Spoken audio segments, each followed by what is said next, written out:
2024 ఎన్నికల్లో తెలుగుదేశం జనసేన ప్రభుత్వాన్ని ఏర్పాటు చేస్తాయని జేసీ ప్రభాకర్ రెడ్డి పేర్కొన్నారు. యువ చైతన్య రథయాత్రలో భాగంగా పెద్దవడుగూరులో టీడీపీ నేతలతో కలిసి భారీ ర్యాలీ నిర్వహించారు. జేసీ ప్రభాకర్ రెడ్డి, జేసీ అస్మిత్ రెడ్డి కార్యకర్తలతో కలిసి డాన్స్ వేసి జోష్ నింపారు. తాడిపత్రి నియోజకవర్గంలో టీడీపీ గెలుస్తుందని అనడానికి ఈ ర్యాలీనే సంకేతమన్నారు. ర్యాలీతో వైసీపీ నేతల్లో వణుకు మొదలైందన్నారు.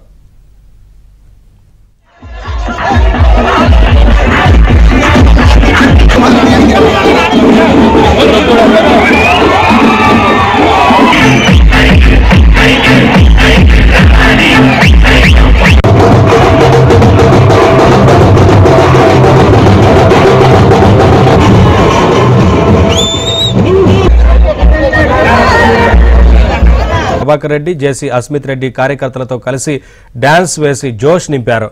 తాడిపత్రి నియోజకవర్గంలో టీడీపీ గెలుస్తుందని అనడానికి ఈ ర్యాలీనే సంకేతమన్నారు. ర్యాలీతో వైసీపీ నేతల్లో వణుకు మొదలైందన్నారు.